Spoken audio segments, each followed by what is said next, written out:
Wow!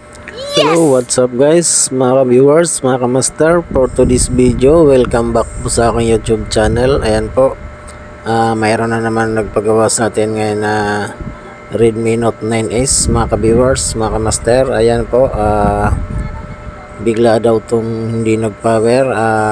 Tara, check natin, let's go, samahan nyo ako. Bigla lang daw itong nag-shutdown, mga ka-viewers. Ayan po, hindi siya nag-on, walang vibrate. 0-0 po yan sa schematic, mga ka-viewers. Yan, try natin sa ibang cellphone yung charger. Na-try natin. Ayan po, nag-charge. Wow! Ayan, mga ka-viewers, try natin ulit sa cellphone niya. Ayan, mga ka-viewers, walang lumalabas na indicator at hindi nag-charge. 0-0 sa schematic. Tara, let's go, buksan natin. Pakita ko po sa inyo kung ano yung pinaka basic technique sa paggawa ng ganitong klaseng phone, mga ka-viewers. Wow! Pina-check na daw to, mga ka-viewers. Ang sabi daw ay motherboard na daw ang sira, ay hindi na daw kayang magawa. Kailangan daw change board. Kaya papakita ko sa inyo, mga ka-viewers, mga ka-master, kung paano gawin yung mga ganitong problema. Yan, tingnan natin, buksan natin muna. Wow! Yan, mga ka-viewers.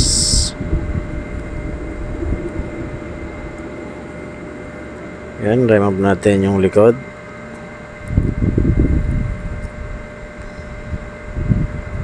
Check natin yung board kung press pa, kung hindi ba ito nagalaw, kasi pinagawa na daw ito, mga ka-viewers, dati sa ibang technician na bumalik daw yung sira. Kaya check natin ulit yung board kung ano ang ginawa.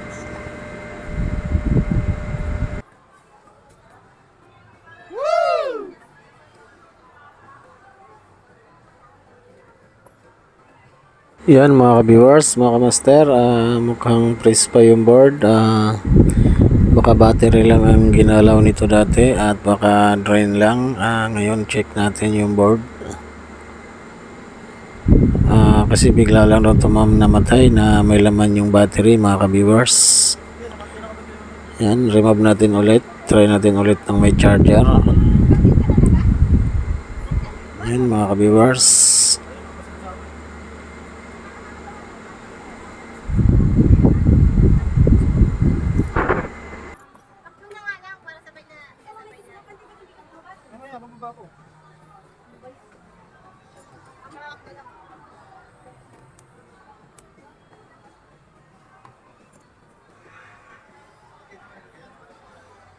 Yan, mga ka-viewers, press na press pa, hindi pa ginalaw yung board. Hindi pa natin oklap yung takip ng mga sa MMC at saka dito sa yung gagawin natin dito sa may early reboot. Ayun po, mga ka-viewers, dito po tayo magagalaw sa yan, sa ibabaw ng SIM slot, mga ka-viewers. Diyan tayo mag-open. Nandyan po yung IC natin i-reheat, mga ka-viewers. Hindi po tayo magbabawas ng capacitor o transistor. Ang gagawin natin dyan ay may i-reheat lang tayong crystal IC po yan, mga ka-viewers. Konektado po yan sa signal. Hindi po tayo pwedeng magbawas ng piyesa. Ayan, mga ka-viewers.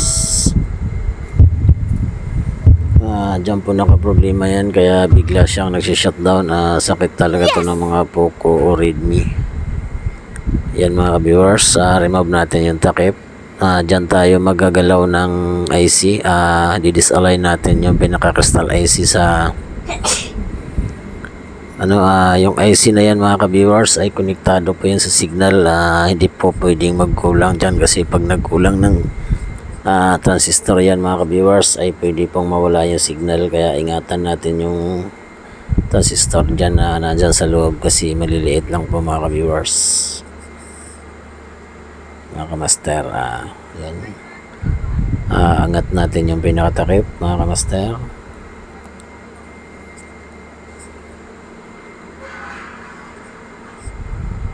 Yes! Wow!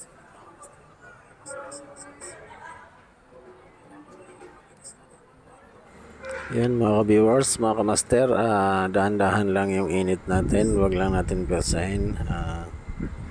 Yan, naka 300 po yung hitin natin sa hot air. Ayan, okay na. Tanggal na mga kamaster. Wow. Yan, success. Yes! Yan po yung igagalawin natin mga kamaster. Crystal IC po yan na maliit. Yan mga ka-viewers. Yan mga ka-viewers. Ayan po yung i-disalign natin. Ayan. Yan yung maliit na crystal IC. Tsaka yung Wow. capacitor na malaki. Ayan mga ka-viewers.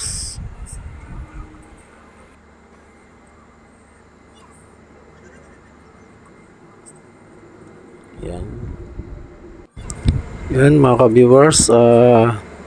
Kahit na natin yung pinaka crystal IC mga ka-viewers. Yes! Kailangan wag lang natin malakas yung apoy at control lang natin yung init. Ayan po mga ka-viewers. Ayan po yung IC na gagalawin natin. Ayan po yung nasa bilog na maliit. Yan po mga ka-viewers. Yun yung pong IC natin i-reheat. Wow. At wag kailangan ingatan natin mga ka-viewers na wag tatalsik. Ayan mga ka-viewers. Kinasinamahan ko pa ng orasyon at hinihipan para matuyo mga ka-viewers. Yan, try na natin kung nag-success. Wow. Yan mga ka-viewers. Check natin. Sana mag-success tayo nito. Ito kasi yung pinaka-basic technique sa paggawa ng ganitong klaseng phone mga ka-viewers. Yes! Basic lang to sa atin. Sana ay mag-success. Wow.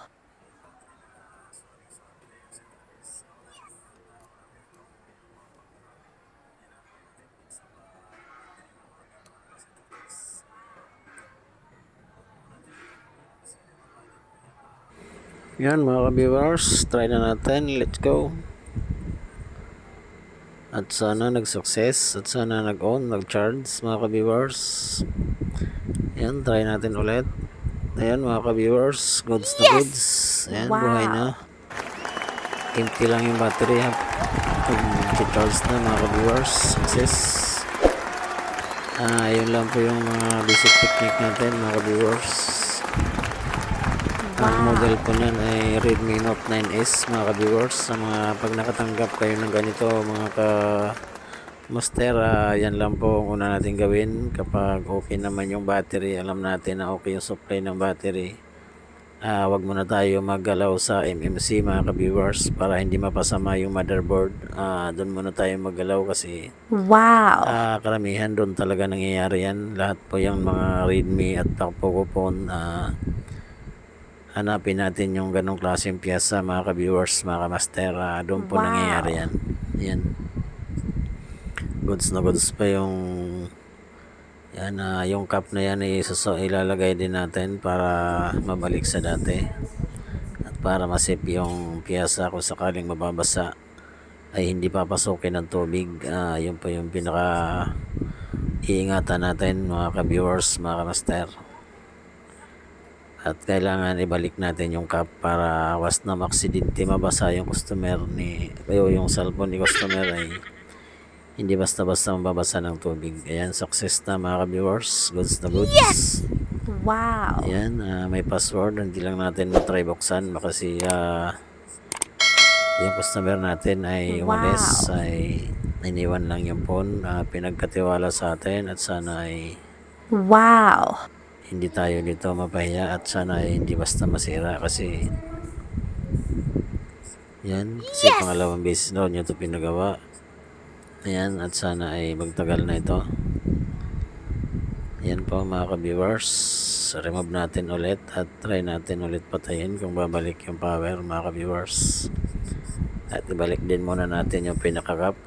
Yun po yung tinanggal natin kanina. Ayan. Wow. Ayan, ibalik natin para safe yung IC na nireheat natin. Ayan mga ka-viewers.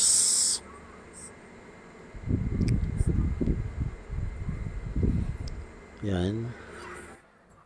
Ayan mga ka-viewers, align muna natin para hindi tatama dun sa capacitor sa loob. Baka sumayad yung pinakagilid. Kaya kailangan pantay din yung pagbalik natin mga ka-master, mga ka-viewers. Ayan. Yes! ibalik natin siya sa dati at kailangan ay yan, ma-plot natin para kung sakaling maksidingtin mabasa yung phone ni customer ay masisip yung crystal IC. Yan Wow. mga ka-viewers. Yan, nabalik na natin na maayos. Yan. Try na natin ulit mga ka-viewers kung success. Yan. Mga ka-viewers, kung nakapanood naman at nagsubaybay sa aking YouTube, please subscribe na rin sa aking YouTube channel. Ayan po, salamat. Please like and share. Please subscribe sa channel at yan. Yes! Yan, okay, try na natin ulit mga master, mga ka-viewers.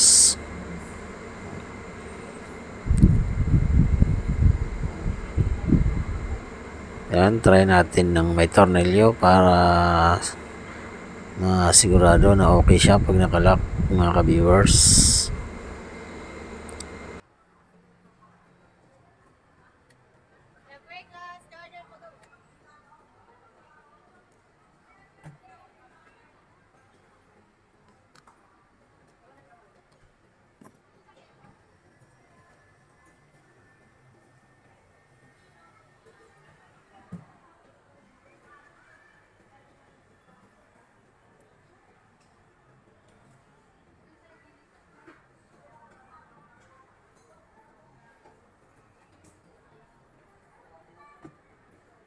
Wow.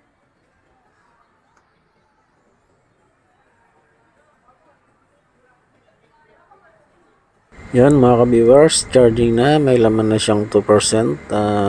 Yan, try na natin siyang i-on mga ka-viewers. At sana ay magtuloy yung system niya mga ka-viewers. Walang problema yung program.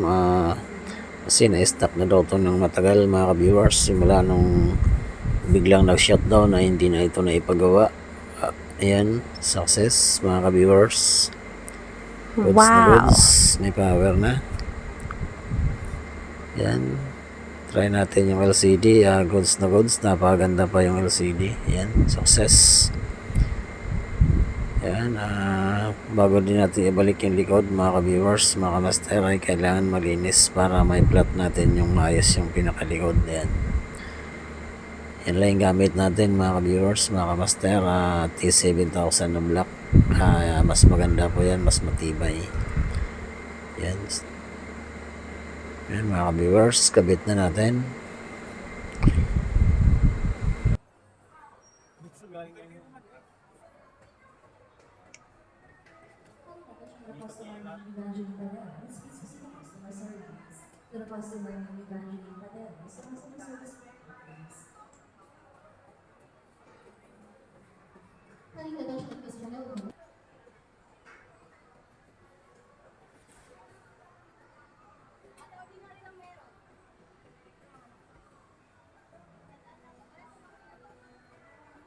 Yan mga ka-viewers, goods na goods. Hanggang dito na lang. Please subscribe na rin sa aking YouTube channel, TG Pound TV Vlogs. Yan. Fuck it, what they doing, keep on.